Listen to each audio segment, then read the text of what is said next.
After 5 years of marriage, my husband insisted on a divorce. He said he wanted to wander the world alone. A year later, he came back, claiming his soul had been saved in Tibet, and asked me to take him back. "I want to have a child with you," he said. I stroked my slightly rounded belly and gave him a demure smile.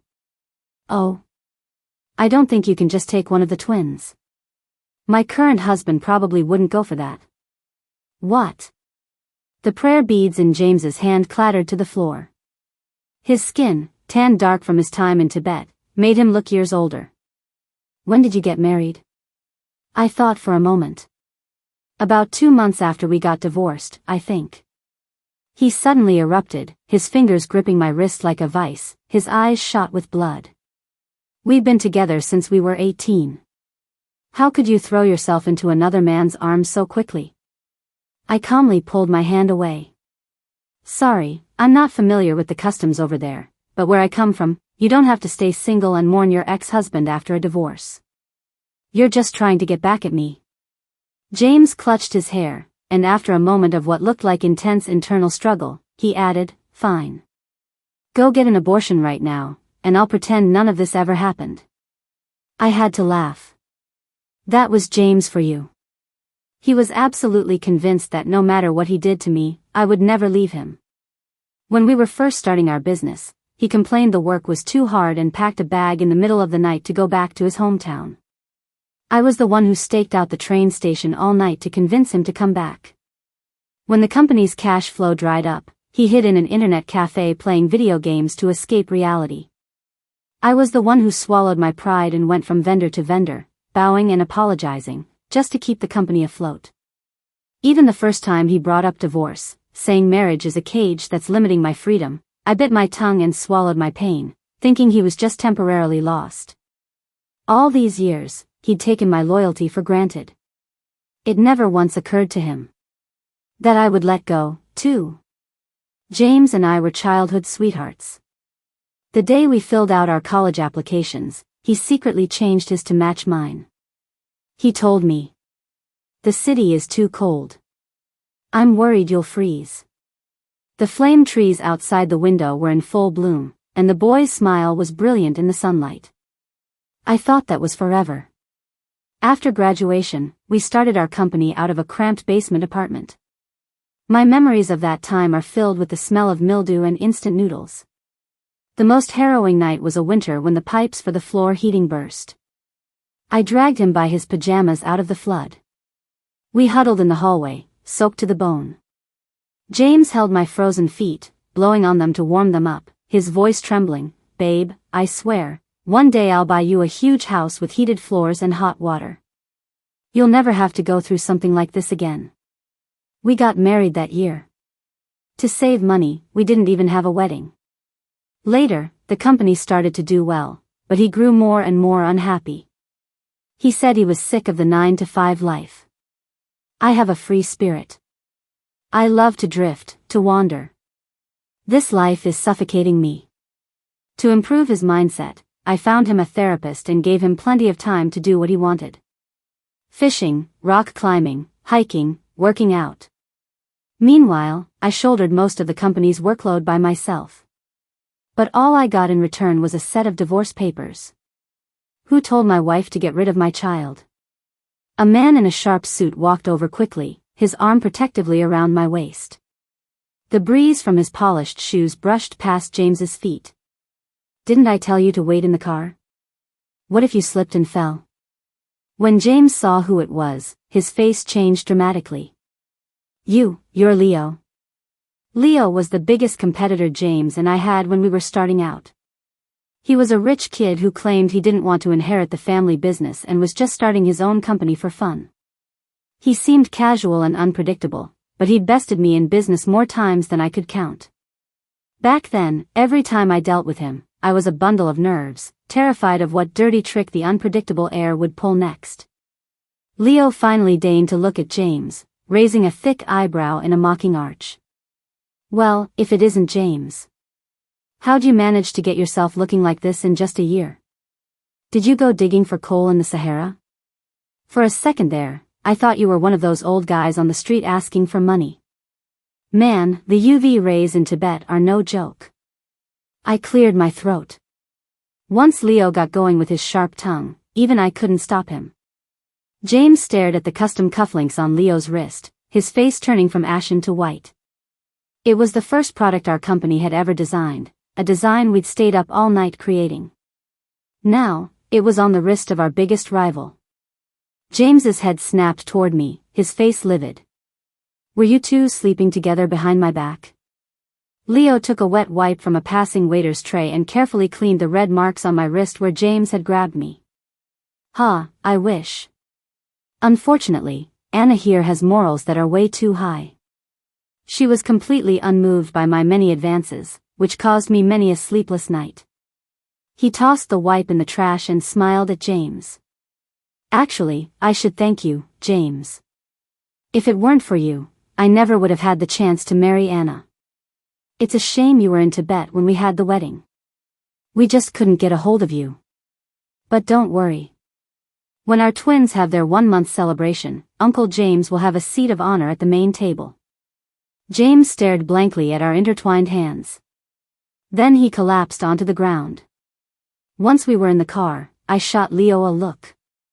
You didn't have to provoke him like that. Leo immediately clutched his head, feigning innocence. I'm being framed, my dear wife. He was harassing a married woman and trying to convince you to get rid of my twin babies. I'd say that counts as self-defense. I rolled my eyes. That's not how self-defense works. He grinned. Whatever you say, honey. I'll let it slide this time.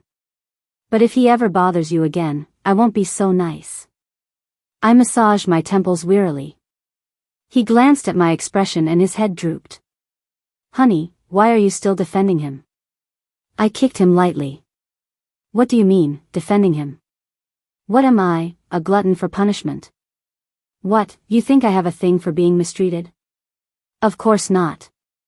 His eyes lit up, and he pounced like a golden retriever that had just been petted. My wife is the sanest woman in the world. How could an old, ugly guy like James even compare to me? Feel this. I've been hitting the gym every day. He pulled my hand to his chest. Are my pecs firmer? And my abs, I've got an 8-pack. Wanna count? I tried to pull my hand back. Alright, Leo, that's enough. Not enough. He was getting more and more ridiculous. I've been working on my core strength, too. I'll be able to carry you up and down the stairs without even breaking a sweat. A soft click came from the front seat as the driver silently raised the partition. Just when I thought it was all over, James stirred up a storm online. Using the username Devoted Ex-Husband, he posted a long, scathing article accusing Leo and me of having an affair while I was still married, complete with evidence. For example, a blurry security photo of Leo and me shaking hands goodbye outside the office was photoshopped to make it look like we had our arms around each other. A photo from an early-stage business dinner was cropped to look like a secret date. At the end, he made a very public, heartfelt plea to me, saying that if I would just come back to him, he would forgive everything and wouldn't cause any trouble for Leo. Anna, I still love you as much as I ever did. The years we spent together, from college to our careers, can't be erased by some rich guy who just waltzed in. I promise you, I'm willing to be a father to the twins in your belly and raise them as my own. The post went viral. Netizens were disgusted by my affair with Leo and moved by James's devotion. See? The rich can do whatever they want. Poor, honest James. Women are such social climbers. The years she spent with him in a basement apartment meant nothing compared to a trust fund kid's fancy cars and houses. I bet she was already hooking up with Leo. The divorce was just a scheme to transfer assets. Think about it. She married his biggest competitor right after the divorce. It was clearly premeditated. Why would you even want a woman like that back?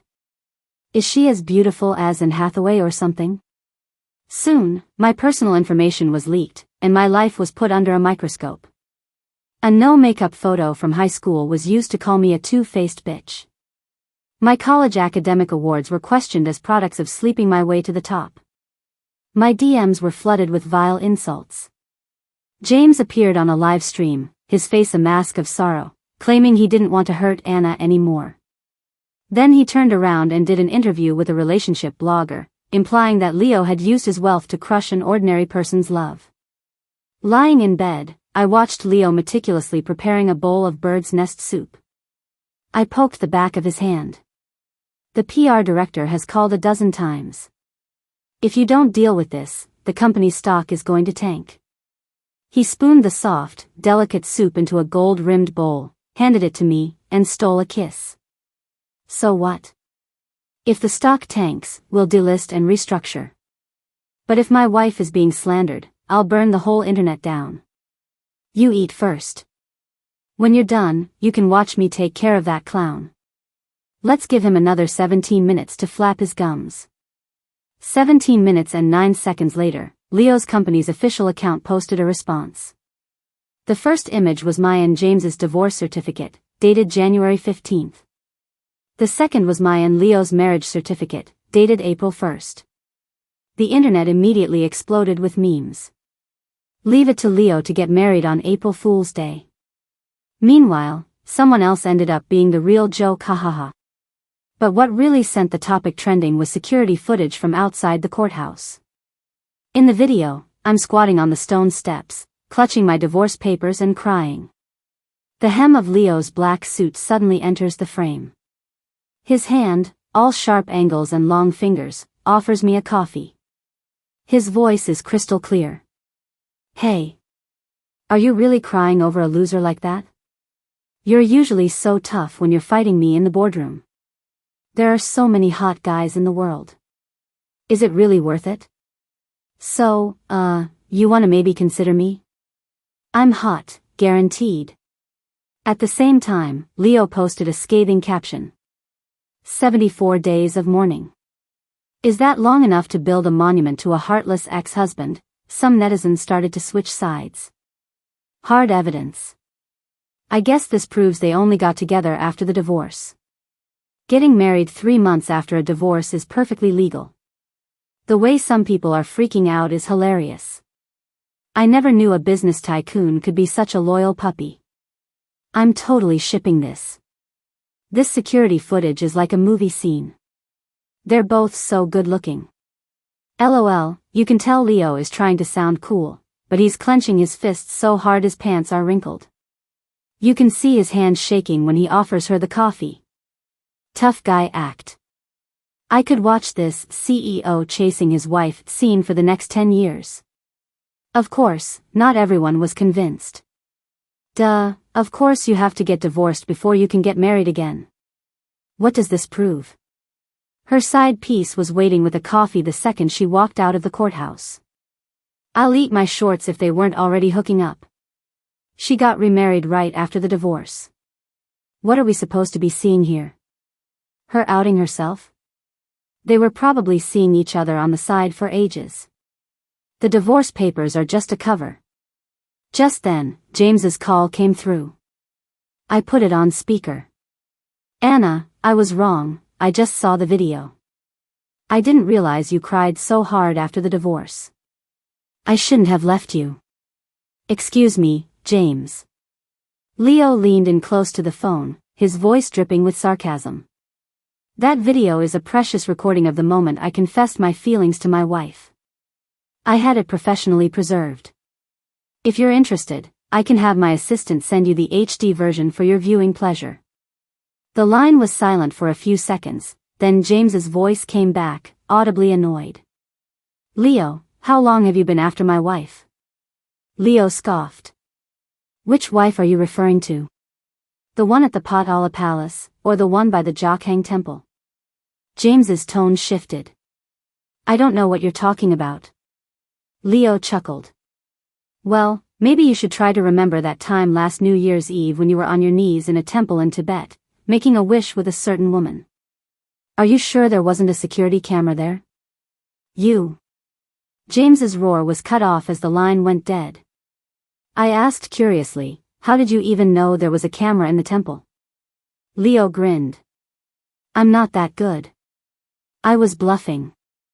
I'm just sick of him harassing you. Now he'll be in a panic for a while trying to cover his tracks. Which means he won't have time to bother you. I pinched the bridge of my nose, exhausted. I always forgot that his style was pure, calculated chaos. Okay, I'm going to get some more sleep. Leo tucked the blanket tightly around me and kissed my stomach. Babies, be good and sleep with mommy. Daddy's going to go teach the bad man who bullied your mom a lesson. As he quietly closed the bedroom door, I heard him on the phone with his PR director. I want you to find out which gossip accounts pushed this story. Every single one. I don't want any of them left standing. Half an hour later, the records of James's payments to the gossip accounts were released. James, get the cheating hashtag to the top 3. Money is no object. Gossip account, you got it, James. Need us to bury the stuff about your girlfriend in Tibet? James, what girlfriend? That was just a fling. The internet howled with laughter. Holy crap, so he was hooking up with someone else in Tibet. So the whole devoted act was fake, but the money was real. James, I went to Tibet to save my soul. His soul, maybe you should save your brain cells first. James never imagined his carefully crafted devoted ex-husband persona would crumble so quickly. Leo's team pressed their advantage, releasing a second wave of evidence, James's bank records from the 3 months before the divorce. They showed frequent transfers to a single account, ranging from a few thousand to tens of thousands of dollars. Netizens followed the trail and discovered the account belonged to the beautiful owner of a bed and breakfast in Tibet. Her social media was filled with sweet videos of her and a man who looked suspiciously like James. He held her waist as they rode horses. He adjusted her scarf for her in front of a prayer wheel. In one video, a man in a baseball cap looked into the camera and said tenderly, "This is the woman who brings peace to my soul." The voice was almost identical to James's. James quickly issued a furious denial, claiming it was all AI-generated slander, a trap set by big money, and that he was about to take legal action to protect his name. But for all his blustering, it was all thunder and no rain. He never did anything, instead choosing to leverage his newfound notoriety to start selling products on a live stream. That day, moving trucks were parked all around James's company building. I was sitting in his executive chair with my legs crossed, casually flipping through a file. An enraged James burst in. "Anna. What the hell is the meaning of this?" The veins on his forehead bulged as he stared at the document in my hands, his voice cracking. I waved the share purchase agreement at him. "It means exactly what it says. You owed your suppliers $5 million. I paid it for you. So now, this company belongs to me." James lunged for the document, but I slapped his hand away. "Where did you get that kind of money? That should be our shared marital property. How can you say it's all yours? Did you steal my money? You venomous bitch. Marital property?" I laughed coldly, pulling a stack of receipts from the drawer and throwing them in his face. "When we got divorced, you took most of the company's liquid assets to buy climbing gear, almost leaving us unable to make payroll. Who do you think cleaned up that mess?" The papers fluttered to the ground, revealing the panic in his eyes. I pulled out another stack of chat screenshots and tossed them at his feet. "When you used the company seal as collateral for your internet girlfriend's B&B, did you think about marital property then? Later, when her creditors were banging on my door demanding payment, you sure learned how to play the victim, didn't you?" He stared at the records, his throat working, unable to speak. I delivered the final blow. "Oh, by the way, the board had a vote yesterday. It was unanimous. They asked me to come back and clean up your mess. You're out, James." James collapsed, his back hitting the bookshelf. Outdoor magazines rained down, their covers all featuring him in sunglasses, posing in front of a snow-capped mountain. The headlines were all some variation of "Freedom Never Dies." I slowly spun in the office chair, watching him stare at the Startup of the Year award on the wall. I had earned that honor by sleeping at the office for 3 straight months. Outside the glass doors, I heard a rhythmic chant. A crowd of employees filed in, holding a red and yellow banner that read, "A warm welcome back to President Lin." Ashley from admin handed me a warm Americano, her tone perfectly professional. MS. Lin, the new ID badges you ordered will be ready this afternoon. James suddenly threw himself at my feet, grabbing my legs, his voice choked with sobs. "Anna, I was wrong, let's start over. You used to be so soft-hearted. How can you throw away all our years together?" I pinched his chin with my fingertips. His stubble was rough, his eyes bloodshot. He was no longer the boy I remembered who used to save a seat for me in the library. "When you were putting a ring on another woman's finger at the Potala Palace, did you think about our years together then?" His pupils contracted. He swallowed hard, but couldn't get a single word out. I let him go and pulled a photo from my purse. It was him on horseback, his arm around a woman, smiling. "When you used the business proposal I stayed up all night writing as a mat for your dirty tent, did you think about all the heart and soul I poured into it?" His lips trembled. He finally managed to stammer, "That was an accident. You were always in charge of the company stuff, I didn't notice."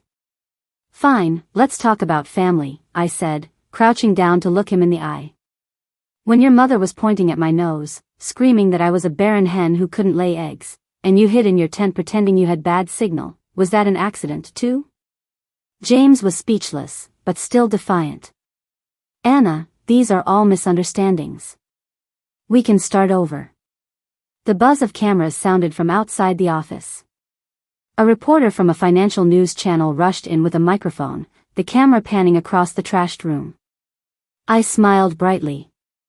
"That's right, I have officially acquired this company." As for James, I pointed at the man being dragged away by security. He struggled, kicking over a potted plant on the coffee table, a pathetic sight. He said he was going to pursue true freedom, so he won't have to worry about the company anymore. The camera zoomed in on James, and he dropped the act. He started screaming. "Anna! I hope you rot in hell. You poisonous bitch." The slam of the door cut off his curses. After the office was tidied up, I opened the employee handbook on the desk. On the first page was the mission statement James had written when we started.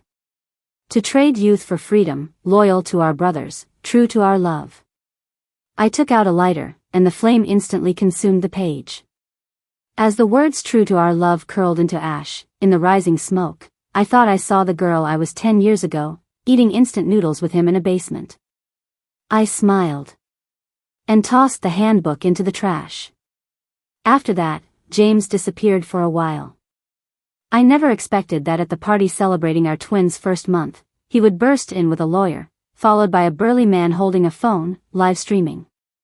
James's wrinkled suit hung on his bony frame, but his eyes held a strange, feverish excitement.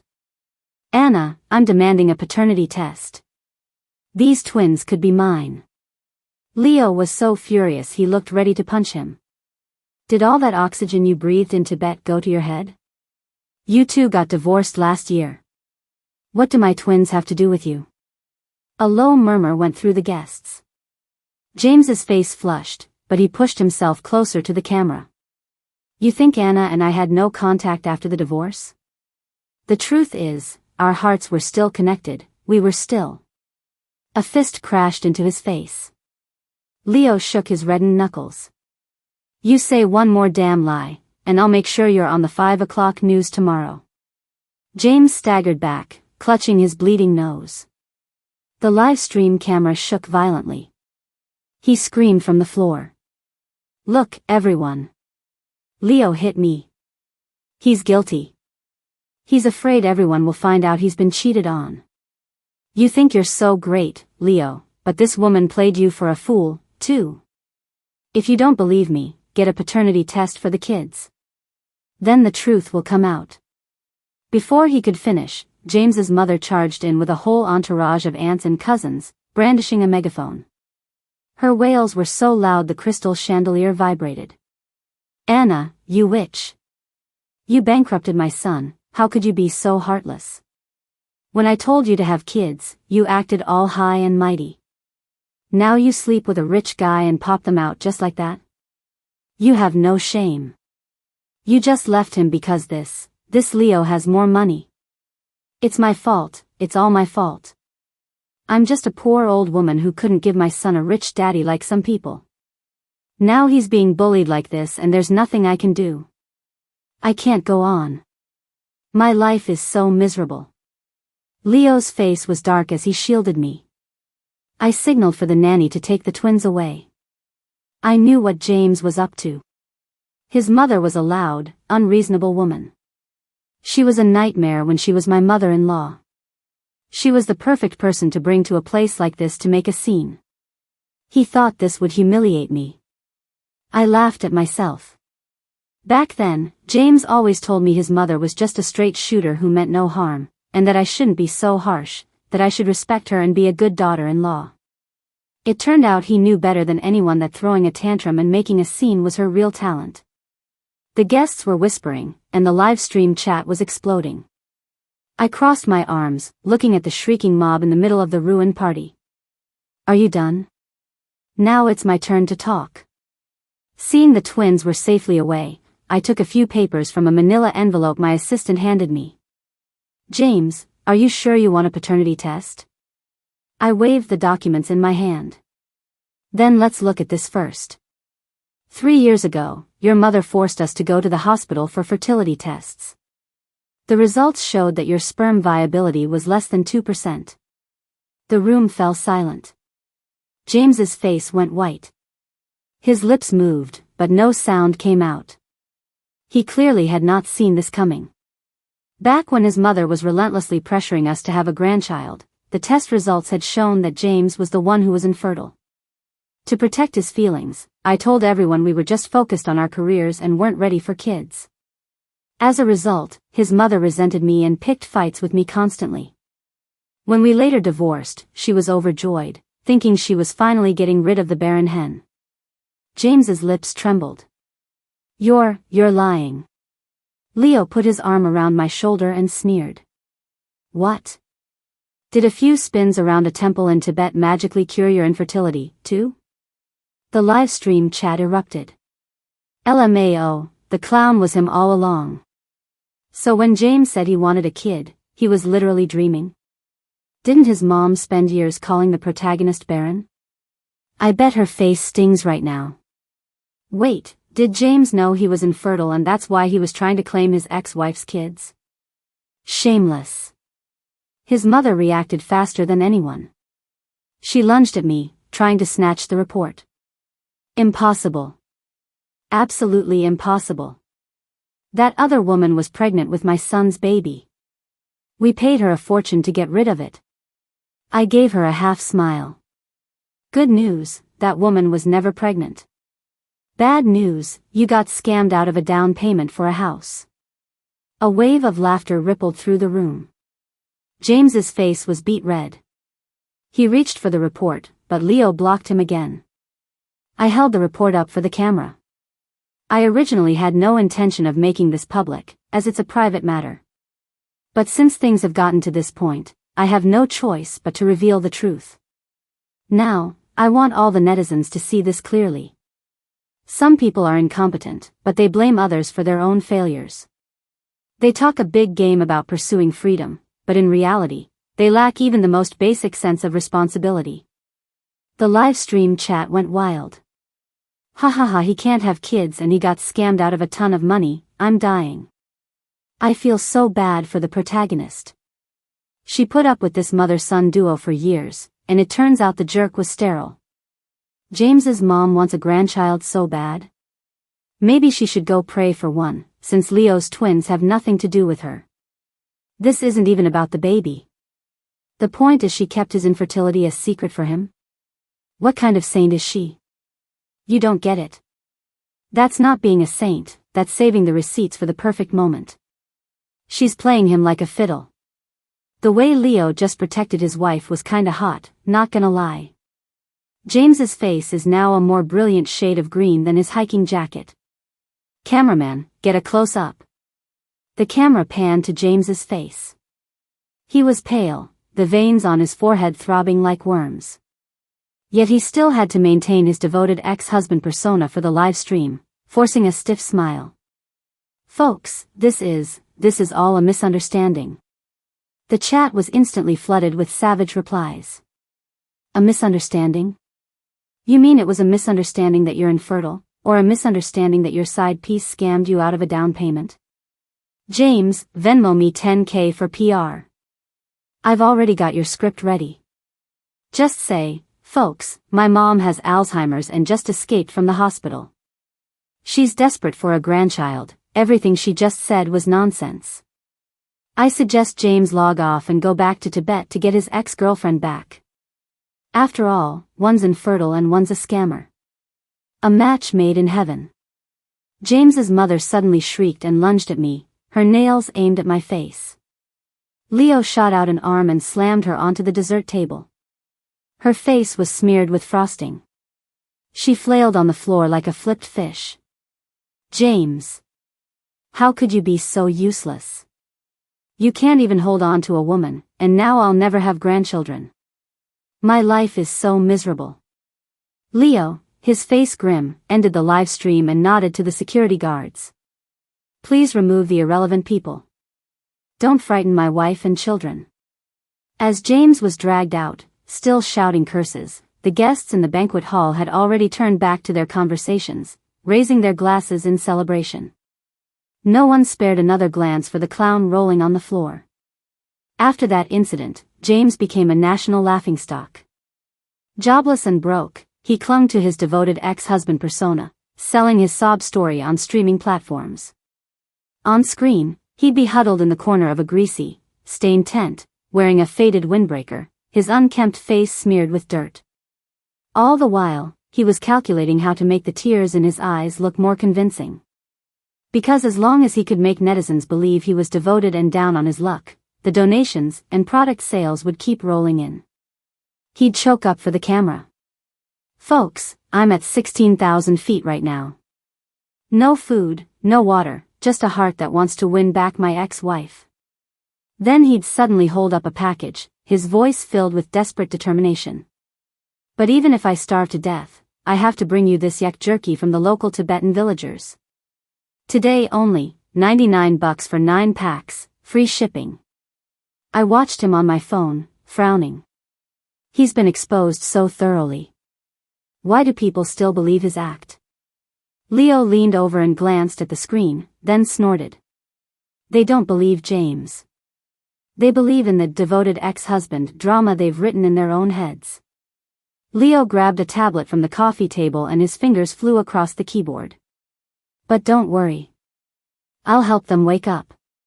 Watching the blur of his fingers as he logged in, I remembered this was how he always was when he stood up for me, a playful exterior hiding the fierce fire of a protector.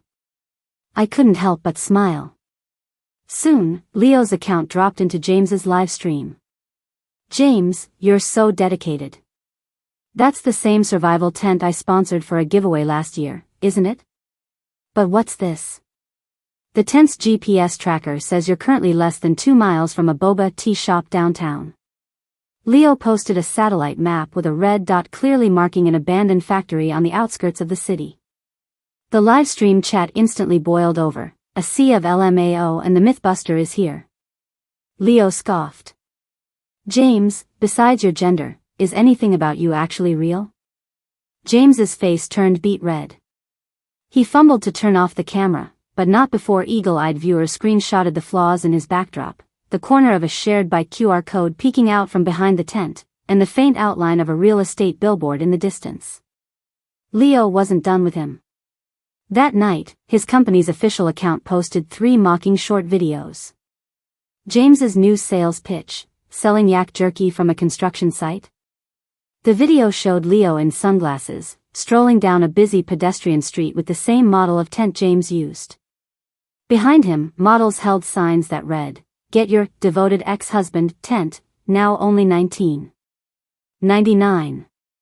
The stunt shot the company's own live stream to the top 3 on the entire platform. I looked at the back-end data, impressed.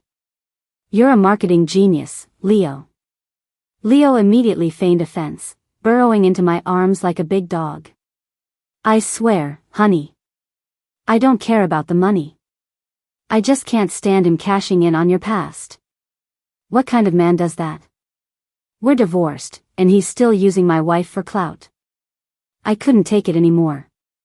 I had to defend your honor. If you're going to accuse me of such things, I'll take the babies and go sleep on the floor in the living room. The twins, lying on their playmat, giggled. Our son grabbed a toy microphone and toddled over, mimicking Leo's tone in his baby voice. Honor, honor. He face-planted into Leo's chest before he could finish, which sent our daughter into a fit of giggles, her chubby face shaking. Duh, fight. Leo beamed, hugging and kissing them both. See? My babies get me. A year later. I was scrolling through my feed when I saw the news. I was feeding the twins mashed pumpkin with a baby spoon. My son's chubby little hands slapped his high chair, smearing orange goo all over his face. My daughter tilted her head, watching me with a smile as she hugged her bottle. The rich aroma of coffee drifted from the kitchen where Leo was brewing a pot. Hiker James dies in the remote wilderness due to altitude sickness and lack of food. Leo poked his head out, holding a coffee mug. He glanced at the headline and raised an eyebrow. Didn't he say on his live stream that the winds of the journey would cleanse his soul? I guess he cleansed himself right into the great beyond. I swiped the screen and pulled up James's last social media post. The photo showed him standing in a barren wasteland, a tear in his windbreaker, his face artfully smudged with dirt to look tanner. The caption was artsy and tragic. Goodbye, noise of the city. This time, I'm going to truly become one with the earth. P.S. Can some kind soul please send some rockets to my live stream? I need to raise money for an oxygen tank.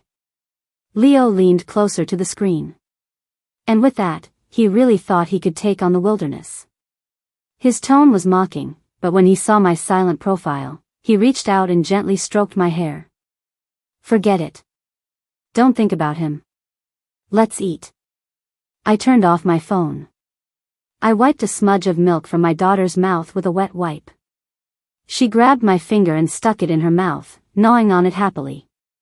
Leo was coaxing our fussy son, replacing the pumpkin with banana puree, and the little guy's tears instantly turned to smiles. Sunlight streamed through the sheer curtains, weaving a golden grid on the floor. I suddenly remembered that winter night years ago, when the pipes in our basement apartment burst and filthy water rose above our ankles.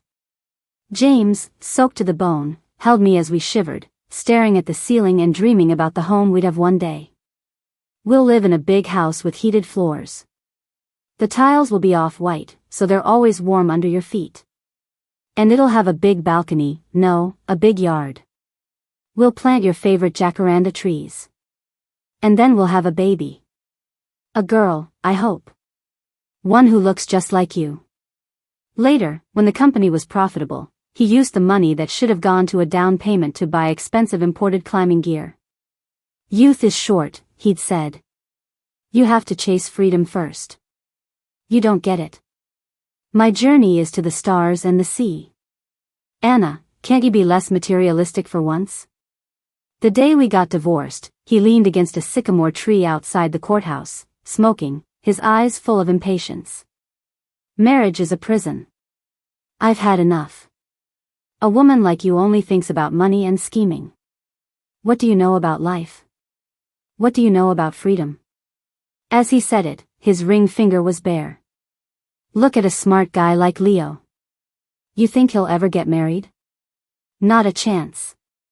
James probably never imagined that moments later, I would accept a hot coffee from that same Leo, or that this lifelong bachelor would show up 3 months later with jacaranda saplings, helping me plan our balcony, patiently explaining. Jacarandas have a short blooming season. So we'll plant 2. One that blooms early, and one that blooms late. That way, you'll get an extra month of purple. Leo's phone buzzed. A news alert said that when James's body was found by a herdsman, he was clutching half a piece of yak jerky and a dead phone. In the comments, people speculated that even at the moment of his death, he hadn't given up on trying to make money from his live stream. Leo flipped his phone face down on the table. He wrapped his arm around my shoulder, his chin resting on my hair. "What are you thinking about?" "Nothing." I turned and hugged him, feeling an immense sense of peace in his arms. Our son leaned out of his high chair, grabbing for Leo's tie. Our daughter babbled, "Da-da," her voice soft and milky. Leo laughed and scooped both kids up, tickling them until they shrieked with delight, their chubby hands patting his face. The wind outside lifted the curtains, carrying the sound of summer cicadas. Leo suddenly pointed out the window. "Honey, look. The jacarandas are blooming." The pale purple shadows of the flowers fell across his face, as gentle as a dream. The twins squealed, reaching for the falling petals, their laughter as clear as silver bells. The wind carried the scent of flowers into the room, mixing with the aroma of coffee and the sweet smell of our babies, weaving a tapestry of everyday warmth more real than any promise. James died on the road. His soul was finally, eternally wandering. And I, here in the simple warmth of everyday life, had found my real stability, and my real freedom.